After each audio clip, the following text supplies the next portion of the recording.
Consider products which show attentive craft, particularly the craft of making artful tools.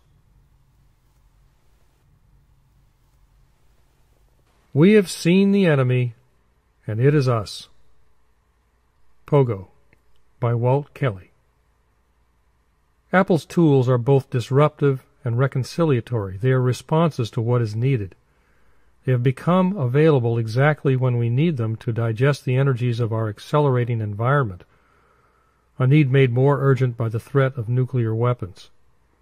In particular, Gurdjieff says that we are atrophied in our second brain capacities of relationship. Second brain tools can be seen as antidotal. They enhance and facilitate relationship. The technologies invented by Steve Jobs and company can be seen, in his words, as bicycles for the mind. Tools particularly designed to replace popular but inefficient tools for second brain digestion and expression, which simultaneously disrupt the associated industrial institutions which market and deliver them.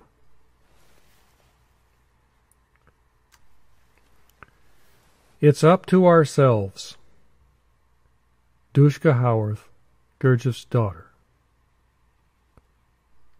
It is particularly important to note that the success of such inventions depends to a large part on the business survival of the companies producing them, in this case Apple. To restate, no Apple, no insanely great aesthetically pleasing tool toys. While Apple is at the front of product development and selling, the effect over time has been to drive up the quality of competitive products in the marketplace. If you're not using Apple products today, you are still receiving some benefits of those products in the competitive products you use. One effect of this innovation is that despite the vast wasteland that television has become, the upper level of college students today is better informed about what is going on in the world than any generation ever has been. These are the children who will meet each other and the aliens.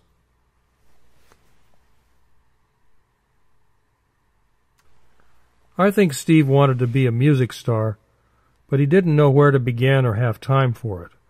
So he patronized those he liked in a big way.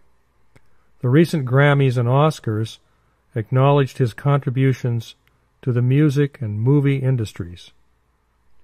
Among his aims were to revolutionize the way we learn and the educational system. Reforming healthcare was on his mind, but that subject was unfortunately too complicated for his immediate moment.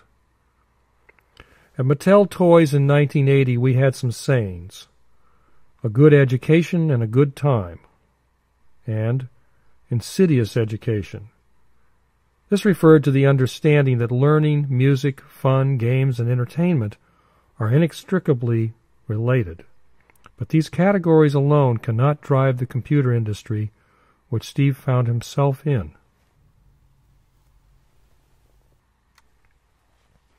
Here's Steve Jobs on education. He was not kidding. He believed a high school teacher had saved him from a life of crime. In 1976, with the Apple I and II, the slogan was Apple for the teacher. In 1980, bicycles for the mind. In 1984, why 1984 will not be like 1984, referring to Orwell's novel. Then there were gifts of computers to schools, more than anyone, according to Steve. Then there was Wheels for the Mind magazine for teachers. Apple Global Education, a teachers' consortium, not started by Jobs. Apple Classroom of the Future, ACOT, Apple Education, iTunes University, iBooks, Author, textbook sales in iTunes and discounts.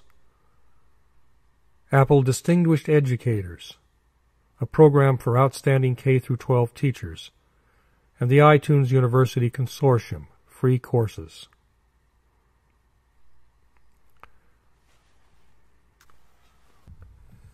Here's Steve Jobs on music. Jack Tramiel, another colorful character and founder of Commodore Computer, was also a successful businessman. In January 1982, he released his flagship C64, which emulated the Apple II and Atari computers but outsold them, partly because it was available through mass-market retail stores instead of computer dealers. It was cheaper, but it also had something extra, the SID chip he had commissioned for making 3-voice music. The C64's low manufacturing cost of $135 allowed it to be discounted, and its wild success was not lost on Steve Jobs. He began building superior sound and music into Apple computers and putting attention on vertical integration of chip design and manufacturing.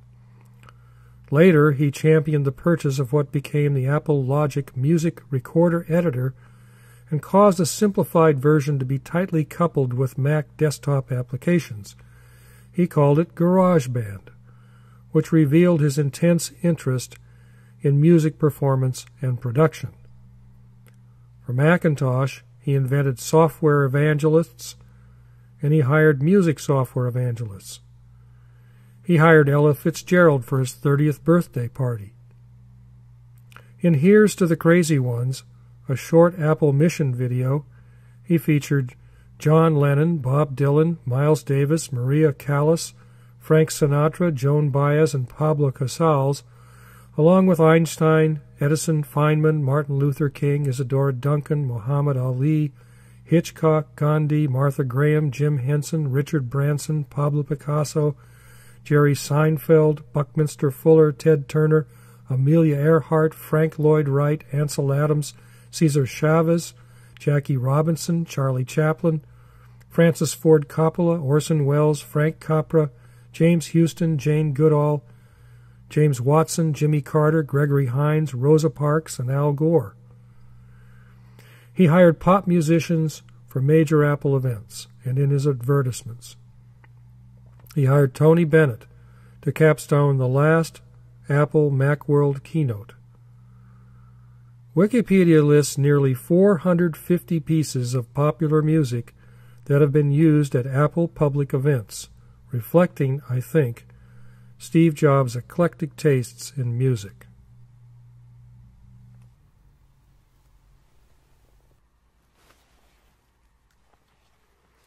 What do we need to do? How do we help endlessness administrate the enlarging world? I refer you to authors such as Gurdjieff, Bennett, and Buzzell. However we understand this, we need assistance to interface ourselves with the vast quantities of material generated by the enlarging world and its ubiquitous reporting. For this we need great tools. Image always precedes technical innovation. Today's products are personal imaging tools to help us to keep up and hopefully make three-centered decisions, including about the products of our innovation. Once upon a time, the world was imaged as flat, and art was concerned with the physical, that is, present tense. The introduction of perspective either caused or was a symptom of a very big idea, that we can leave behind flat land and flat thinking and explore, at least intellectually, the dimensions of space, time, and beyond, if we can efficiently image them first. For example, a new idea was seen in Egyptian statues circa 2500 before the Christian era, where one foot steps symbolically forward into the future. But the full penetration of this idea required 4,000 years until, shall we say, the end of the Renaissance. The penetration of popular invention today is obviously accelerating due to the Maxwell event and the applications of electromagnetism. In 1865, science fiction writer Jules Verne published From the Earth to the Moon.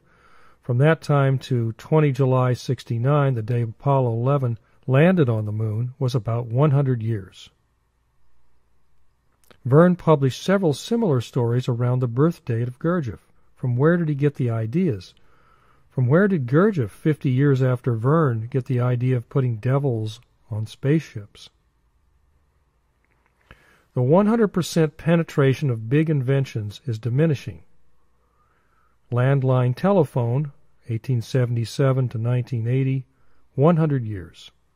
Penicillin, 1875 to 1940, 65 years. Television, 1927 to 1970, 40 years. Personal computers, 1978 to 2000, 20 years. Cell phones, 10 years. There are lots of examples of acceleration in many areas.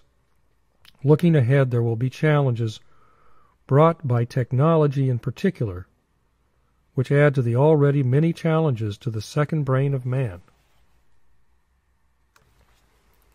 Genetically engineered organisms, robots, nanoparticles, androids.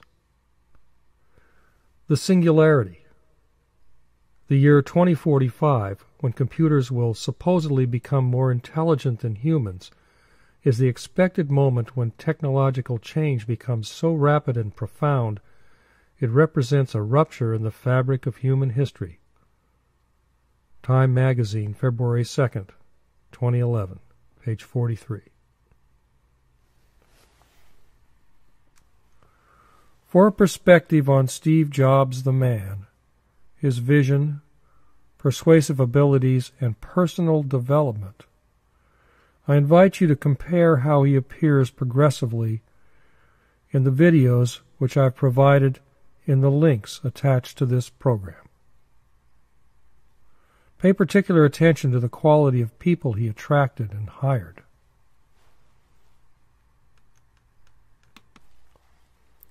Some of us will share Steve Jobs' vision and continue his work as part of our own whims. The critical mass of insights and methods brought by George Gurdjieff, together with Steve's tools, can create a tipping point favoring our endeavor.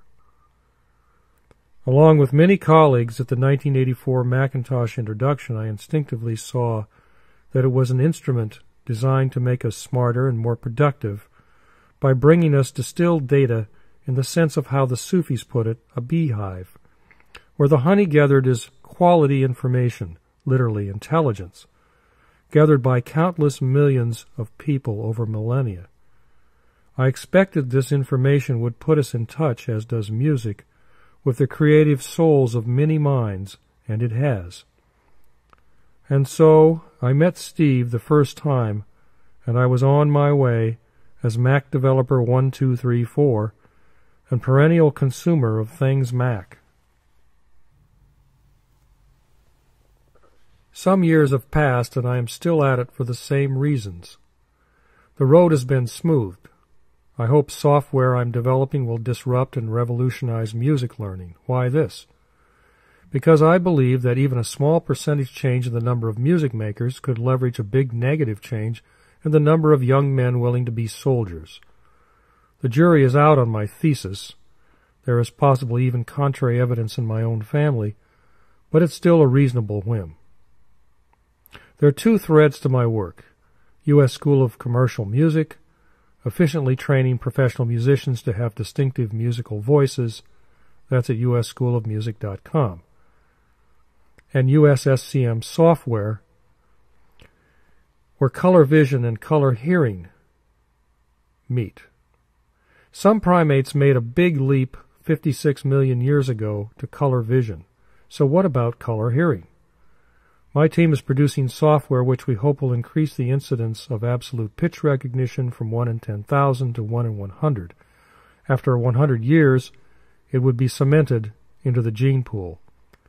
By the way, there's evidence that the planum temporale housing language and AP processes also hosts second brain functions related to the communication of emotion in many cultures, but not all. A related aim is to produce game-like environments for acquiring music performance skills using actual human performances.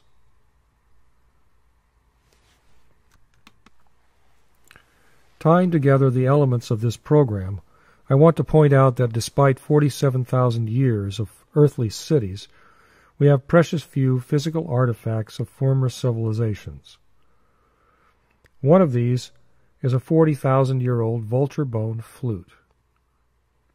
We can logically ask, where did their stories go? We could use them now. One sci-fi scenario has the aliens waiting on the